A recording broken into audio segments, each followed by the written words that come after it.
Сәлеметсіздер ме, құрметті көрермендер? Сіздермен бірге Эльнара. Менің каналыма қош келдіңіздер. Бүгін осындай дәмді, ерекше, әрі пайдалы манты рецептісімен бөліскім келіп тұр. Осы мантының ішінде бір құпия ингредиент бар. Видеоны соңына дейін көріңіздер. Қамырды илейміз. Менің кесемнің көлемі 300 мл. 2 кесе толтырмай ұн саламыз. Тұздаймыз және бір жұмыртқа қосамыз. Кесенің жартысын салқын қайнаған су қосамыз. Қамырымызды қатты қылып илейміз.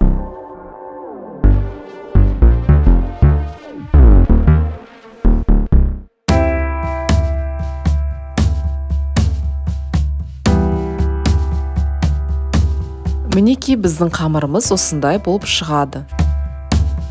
Қамырымызды пакеттің ішіне салып, холодильникке шамамен 20-30 минутқа қоямыз. Мантының начинкасын дайындаймыз.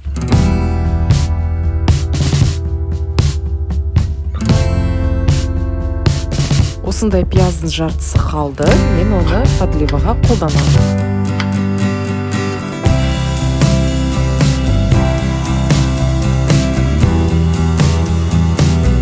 Осы картопты да подливаға қолданамын. Мінекей достар, біздің құпия ингредиентіміз бұл өркеш май. Осы өркеш майды майдала қылып турап, оны мантың ішіне қосамыз. Айтпақшы, өркеш майдың дым иісі, дәмі жоқ. Біздің тамағымызды сочный қылады, және де оның біздің ағзамызға пайдасы зор. Өркеш майдың ішінде біздің ағзамызға керек B12 витамині бар екен. Айтпақшы, өркеш майы диеталық өнім болып саналады. Сол үшін достар, міндетті түрде өркеш майды күнделікті өмірде жеу керек. Интернетте өркеш май туралы толығырақ оқысаңыздар болады.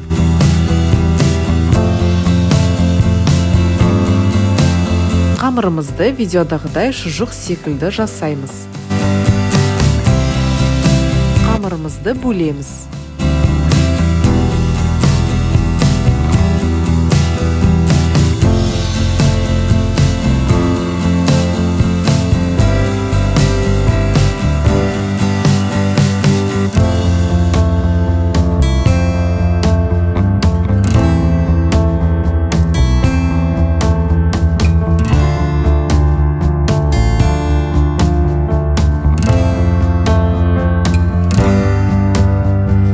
Осындай кішкентай 17 күлше болып шықты.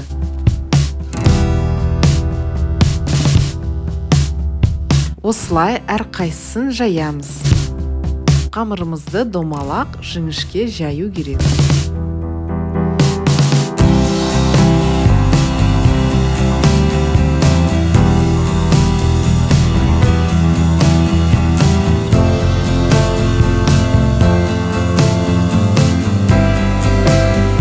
Жайылған қамырымызды осындай ыдысқа саламыз. Мендегі йогурттан қалған ыдыс.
мантыларымызды видеодағыдай жасаймыз.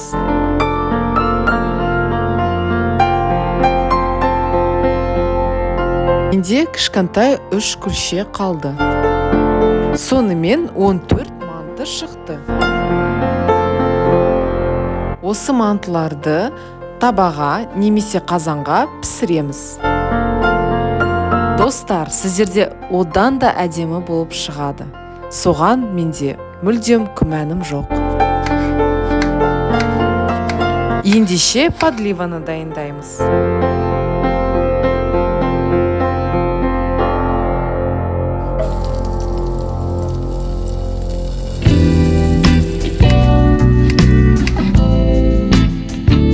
Мен подливаны 2 табаға дайындап жатырым. Себебі менде бір табаға 14 манты симайды.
Біздің подливамызды тұздаймыз.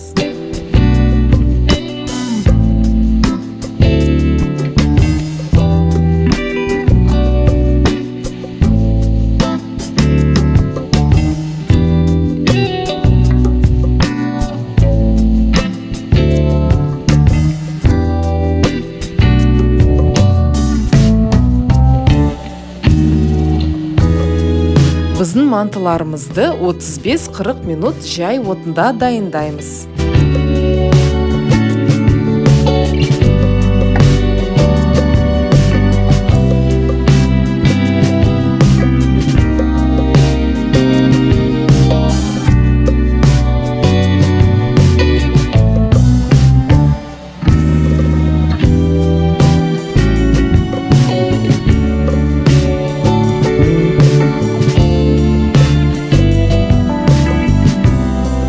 Мінекей біздің мантыларымыз дайын. Астарыңыз дәмді болсын.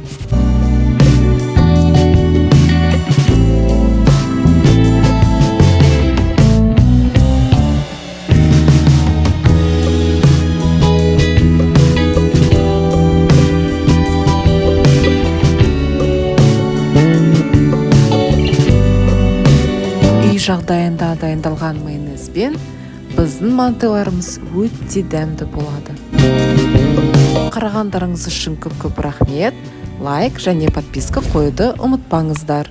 Келесі видеоға дейін сау саламатты болыңыздар.